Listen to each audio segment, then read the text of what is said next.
morning, sir. I'm April Joy CBN, a Bachelor of Science in Hospitality Management, third-year student. Conducted an interview about on how important to learn multicultural diversity in the workplace for the hospitality industry.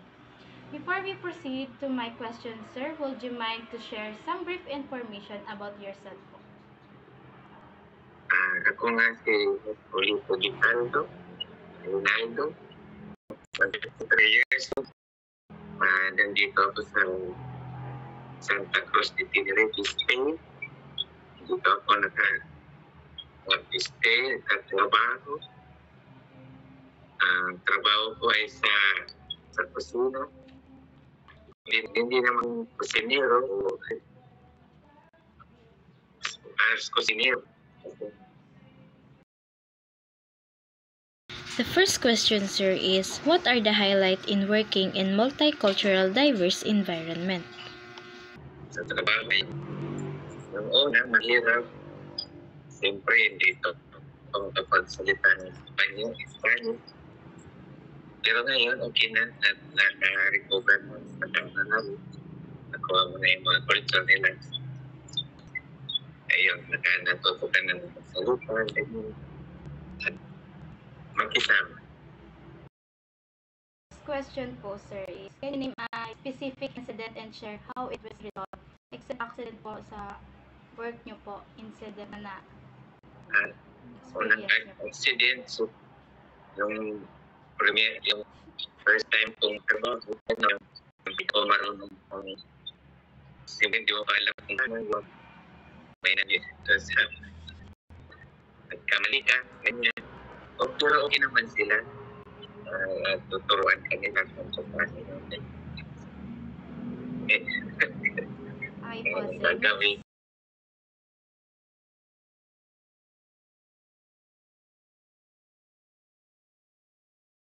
Next question po, sir, is what do you think are the advantages and disadvantages of working in multicultural diverse environment? Ano po yung naging advantage nyo po and disadvantage nyo po compare po sa atin dito sa Pilipinas and dyan po sa ibang bansa? Disadvantage. Ano po dito nung una, siyempre, iba yung culture natin dyan, yung ano nila, iba o pasok sa trabaho, dapat on time ka. Hindi mo kaya sa akin, malilate ka na, pero okay lang ang konti. Kaya ang disadvantage. Ganon. So, but saka dito, pag tuturuan ka nila kung ang gagawin mo, parang, ano lang, yung explain mo din.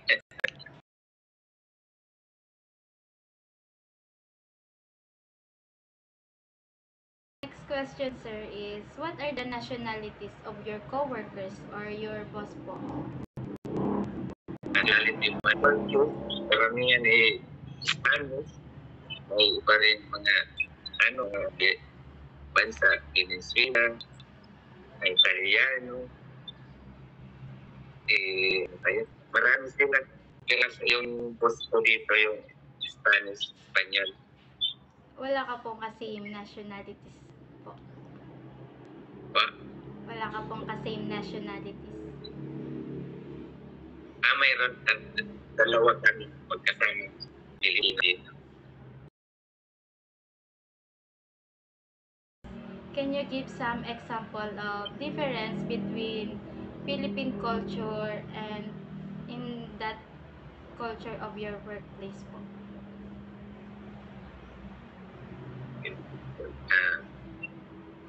Culture. Mga kultura po natin, compare po dyan sa pinagtatrabahuan niyo po. Kultura. Different po parang mga belief. Sa about po sa in terms po in environment, in terms po sa maniniwala ng mga tao po dyan. Yung Dito kasi yung paniniwala nila. Mga tawag dito.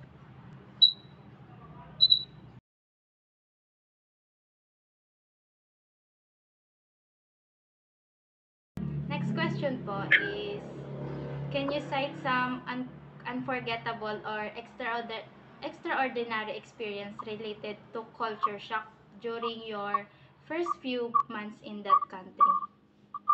Yung para pong nanibago kayo pagdating nyo po dyan sa country. Yung tungkol sa vaccine, kain nila rin. Kasi nung una, yung bago na rin po dito, yung tinapay. Laki-laki ang tinapay dito. Tapos pagka gano'n, medyo matigas pa, hindi ka rin ng tinapay sa atin. Tapos yung, yan ma'am,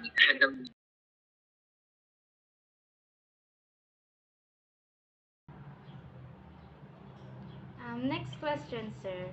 What are the common challenges you face in terms of multicultural diversity in your workplace? Yung magkakaiba po kayo ng nationalities, ano po yung na-face nyong challenges? Through co-workers nyo po or even if sa customer? challenge sa atin kasi sila tawag dito. Tayo, yung sila naman, minsan, tama, hindi gaano sa trabaho. Hindi na pagiging natin yung trabaho. Ang Pilipino, kaya gusto nila yung mga Pilipino magtrabaho sa ibang natin. Kaya, ganun. Yan ang karamihan. Mas gusto nila yung mga Pilipino magtrabaho. Yes po. Last question, sir. How did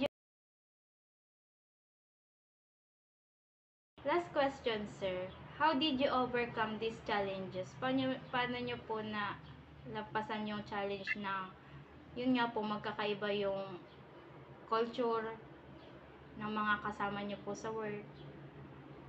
Paano ka po nag-a-adjust? Wala. Nung una, minsan, okay naman silang yung makisama, ganyan. Kaya lang minsan, pag ka na nilang sila pag yung suki sa akin. Tapos sa magsama ganyan. Okay po, sir. Thank you po. Okay. Thank you for your time. Bye. Thank you